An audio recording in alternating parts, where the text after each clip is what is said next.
with how Kimi K2.5 was one of the most popular LLM on OpenRouter, which is a unified interface to access and compare AI models, especially for open source LLMs. It is not a surprise that Kimi K2's paper contains some of the best alpha of the LLM field, pioneering new concepts that no other AI labs are exploring, or at least are sharing openly. And as the company, Moonshot AI, that is behind the Kimi models have previously made a series of huge but successful bets on pivotal LLM research, I think it's reasonable to assume the research developments that Kimi K2.5 brought to the table might set new standards of LLMs in 2026. So in today's video, let's take a look at the 3 key research ideas that Kimi K2.5 is pioneering that might actually give rise to a new phase of AI agents, coding, and inferencing. And before I dive into it, if you have seen the amazing web dev performance of Kimi K2.5 and you are still using PDFs as your lead magnet, you are basically competing on hard mode, because the people that are actually winning and getting conversions for their business are now all shipping interactive web apps that capture qualified leads on autopilot. And building this system is not that hard either. All you need is a simple reusable system that turns top tier prompts into an actual performative lead magnet you can deploy again and again instead of starting from scratch every time. And if you want a faster way to build lead magnets that actually convert, then you should check out HubSpot's free AI app builder kit that's built for exactly that. It gives you 10 tested AI prompts plus a plug and play Claude artifact web app that's easy to edit, so you can turn almost any business idea into an interactive lead magnet in minutes. The prompts are designed to generate the stuff that usually slows people down, ranging from one-shot build specs, feature prioritization, and conversion optimization, so you're not paying 20k in dev fees just to ship a calculator or quiz. All the prompts are applicable across industries, whether you're building a budget estimator, a scoreboard, or anything that turns visitors into emails, phone numbers, and qualified leads. And what I really like is the one-shot web app build specification generator. It takes your app idea and outputs both the technical spec and the coding prompt you need. So whether you're using Kimi, Claude, or ChatGPT, you skip hours of figuring out how to describe what you want. So if you want to stop competing with static downloads and start building interactive lead magnets, check out HubSpot's free AI app builder kit using the link down in the description, and thank you HubSpot for sponsoring this video. Anyways, the open source release of Kimi K2.5 is a huge statement itself. They show that even previously trained models are still worth to invest in and are capable of being a foundation to reach a new height if done right, as Kimi K2.5 is continually trained based on their previous base model, Kimi K2. But I mean, it's pretty common to continually train on models, especially for a company that has already trained a base model. So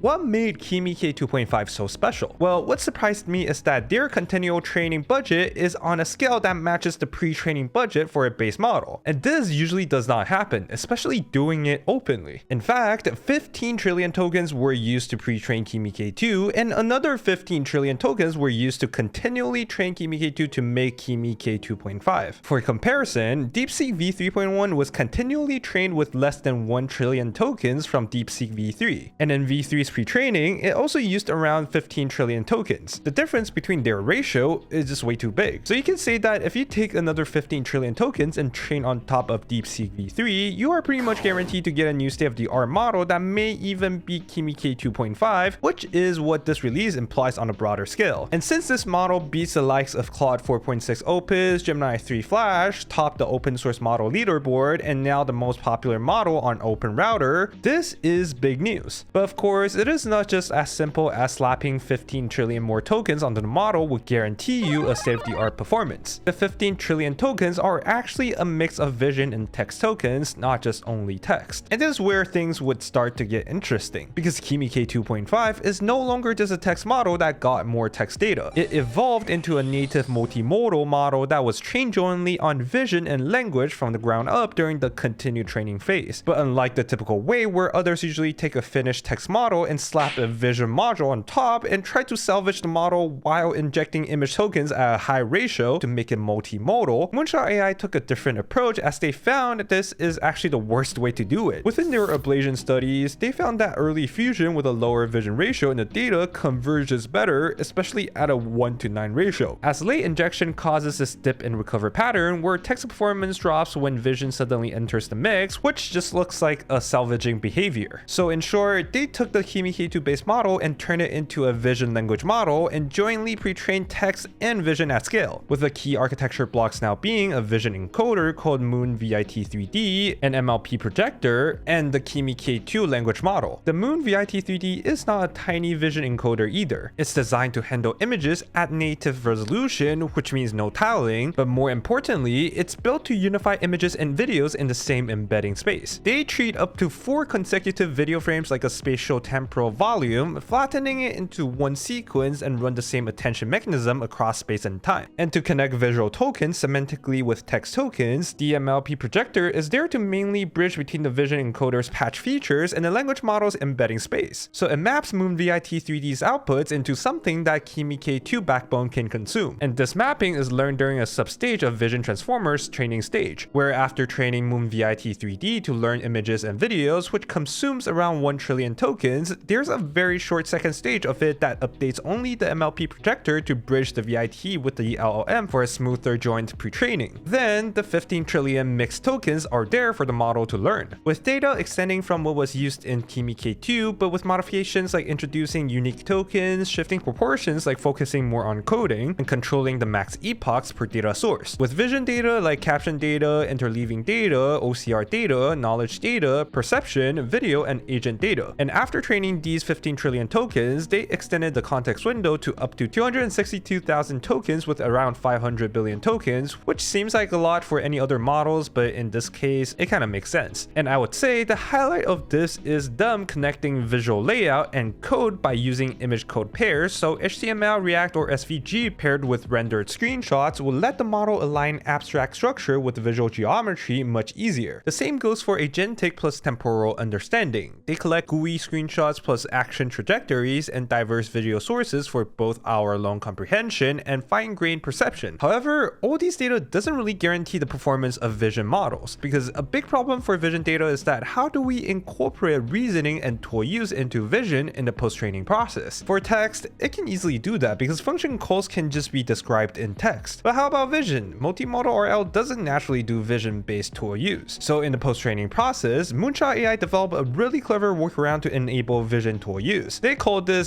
Zero Vision SFT, and as its name suggests, they only use text supervised fine-tuning data, which uses function calls that enables image manipulation through programmatic operations in IPython, so the model learns the shape of visual tool reasoning before it even needs high-quality vision chain of thought datasets. And since high-quality vision instruction data is scarce, this gave their model a huge boost. And on top of that, Visual RL doesn't just try not to harm the text model, they showed that it can even enhance textual performance. So as you can see, to prepare to train on the 15 trillion extra tokens, there is a lot of groundwork that they did to make this training extremely worth it. Which brings us to the first direction that Kimi K2.5 is pioneering, that is vision-based coding. With how hot Claude Code or any pure terminal coders are right now, vision-based coding is like the opposite of this trend. As you can see from their demo, Kimi K2.5 can just use the recording of a website and replicate it in one shot. Well, kind of. Some of the transitions are still not perfect, but this is already pretty impressive. And this is huge because front-end development is still incredibly hard to incorporate AI, especially with how visual elements are very difficult to describe accurately and debug. So what Kimi K2.5 brought to the table is something that could potentially solve this problem. But aside from this visual RL post-training pipeline, they also incorporated something that is arguably the most relevant to users like us, which is Agent Swarm. The problem it addresses is pretty simple. As most agentic systems today are basically sequential, with one agent, sequential tool call, and one step at a time, even if there are sub-agents that it can spawn, the inference time would still scale linearly, and the wait time becomes painfully long. I also bought the Kimi subscription because I just want to check how fast the Agent Swarm really is, and let me tell you, it is so much faster than any other deep research tools. So on a post-training level, they want the model to inherently learn where it can decompose a problem into multiple subtasks and run them concurrently. This is not completely new, there are multiple ways to run agents in parallel, but what made Kimi K2.5's Agent Swarm so special is that the agent will be able to self-orchestrate over hundreds of other LLM instances. So how did they train something like this? At the core, Agent Swarm is just an orchestrator plus sub-agent setup. This orchestrator is trainable, which will dynamically spawn specialized sub-agents, assign them subtasks, and schedules them in parallel. And when you use the Kimi app, you can also see how they give with these little cute ID cards, so you can easily identify the sub-agents it has spawned and their roles. And I really like this UI because it just looks so good. But not every task is suitable to be ran in parallel, so the orchestrator would have to learn when to parallelize, how to parallelize, and how much parallelism to use based on feedback from the environment. And in order to do it flexibly and consistently, it cannot be a hard-coded multi-agent setup, which many current solutions are, so it definitely has to be a learned multi-agent setup. But the key hurdle of multi-agent is, it is very difficult to assign rewards. If the final answer is right, did every sub-agent do the right thing, or did it just get lucky? And how do you learn how many sub-agents to spawn? So this is where their novel PARL, short for Parallel Agent Reinforcement Learning, comes from. In the agent swarm setup, the sub-agents are frozen and the only orchestrator is trained with RL. This avoids the sub-agents learning unnecessary knowledge that will make the process more confusing. And the sub-agent outputs are treated like environment observations, which makes orchestration learnable. Then they define the RL with a task outcome reward, which is whether the model has solved the problem correctly or not, a penalty where it prevents the orchestrator being lazy and always doing single agent execution, and another penalty that prevents the orchestrator from spawning a ton of agents that do absolute nothing. In hindsight, this setup seems pretty good, but it actually doesn't prevent the LM from not gaming the reward, because if you measure compute as total steps taken by all agents, then parallel systems will always look worse than single agent systems. And if you measure compute as number of agents spawned, then it can also game it. So to have a better guardrail, they introduced a resource metric called critical path. To put it simply, they model an episode as stages. In each stage, the orchestrator either calls a tool directly or spawns a parallel group of sub-agents. And the time cost of that stage is determined by the slowest sub-agent in that parallel group. Meaning, you pay for what the orchestrator did plus the longest running branch of the swarm per stage, which prevents showing a difference between sub-agents that the RL can take advantage from. And if the extra agents don't reduce the longest running branch, then it actually penalizes the outcome instead of the actions of spawning extra agents. And when the orchestrator performs good decomposition that shortens the critical path directly, then that decomposition will be properly rewarded. On wide search benchmark, Agent Swarm reduces execution time by 3 to 4.5 times compared to a single agent baseline, outperforming Claude 4.5 Opus and GPT 5.2 across all long horizon agentic tasks. Especially in scenarios when more searches are needed, single agent search time grows from 1.8 to over 7 times, while Agent Swarm stays in a low range of 0.6 to 1.6 times. And if you really think about it, Agent Swarm is also a smarter way to do context management. Like when you compare context truncation strategies like discard all, which are reactive and can sacrifice structure and intermediate reasoning, Agent Swarm decomposes the job into semantically isolated subtasks, each with bounded local context, so the discarded context is actually properly managed. So you don't need to build extra heuristics to manage the context. As for the last big LLM direction that they provided, it is the Ultra-Sparse MoE that Kimi K2.5 uses, or technically Kimi K2. Ultra-Sparse MoE has already been a thing that started to take off late 2025, with various open source models have tried incorporating it, but Kimi K2.5 further validated this concept at 1 trillion parameter scale that is actually trained with a total of 30 trillion tokens. Kimi K2 base basically has 1 trillion total parameters, but only 32 billion activated parameters per token. They have a total of 384 experts with 8 activated per token, sitting at a 2% sparsity ratio, which makes it a pretty sparse model. But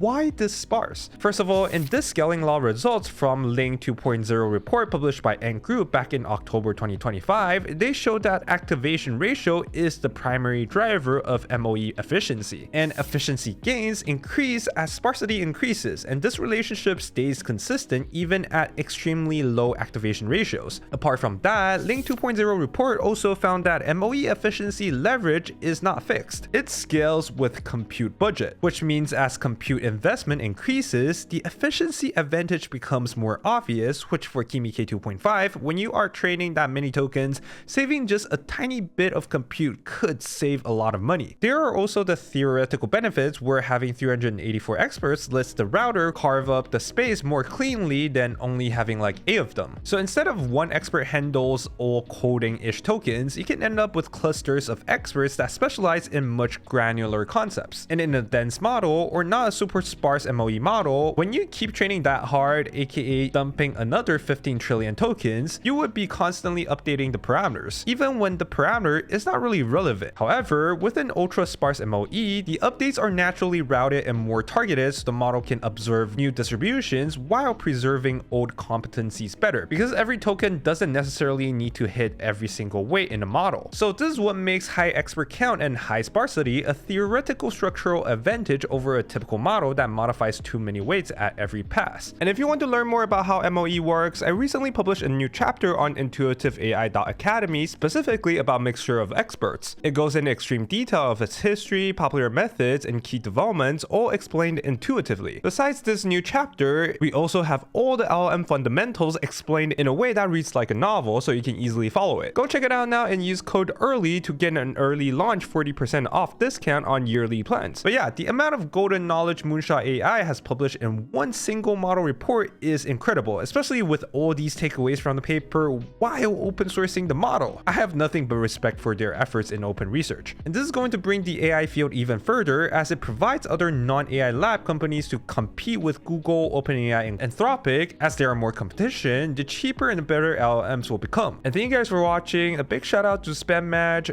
Chris LeDoux, Deagan, Robert Zawiasa, Marcelo Ferreira, Poof and Inu, DX Research Group, Alex, Midwest Maker, and many others that support me through Patreon or YouTube. Follow me on Twitter if you haven't, and I'll see you in the next one.